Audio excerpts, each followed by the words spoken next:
আসসালামু আলাইকুম। ঈদ মোবারক সবাইকে।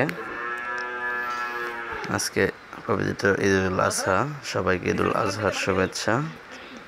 এই গরুটি দেখতেছেন মাটি খাইতেছে, এটা আমাদের কোরবানির পশু। গরুটি গোসল করানোর পর যখন উঠানে এনে বেঁধে রাখলাম, কিছুক্ষণ পরেই দেখি গরুটি মাটি খাওয়া শুরু করেছে। কোরবানি পশুটি এরকম মাটি খাওয়ার কারণটা কি আমি আসলে জানি না, আপনাদের মাঝে একটু শেয়ার করলাম আসলে কি জন্য পশুটি মাটি খাচ্ছে। এই জিনিসটা আপনারা যদি কেউ জেনে থাকেন অবশ্যই কমেন্ট করবেন। আর ভিডিওটি যদি অবশ্যই ভালো লাগে, পশুটির মাটি খাওয়াটি যদি সবার ভালো লাগে, অবশ্যই ভিডিওটি শেয়ার করবেন যাতে সবাই দেখতে পায় কোরবানির পশু কোরবানি হওয়ার কিছুক্ষণ আগে কিভাবে মাটি খাচ্ছে।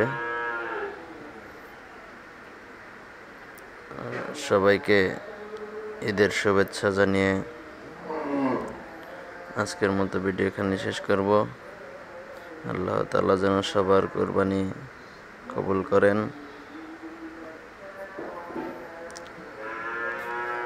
ভালো থাকবেন, সুস্থ থাকবেন। সবাইকে ঈদ মোবারক, ঈদের শুভেচ্ছা জানিয়ে আজকের মতো ভিডিওটি এখানে শেষ করছি। ঈদ মোবারক। আল্লাহ হাফেজ।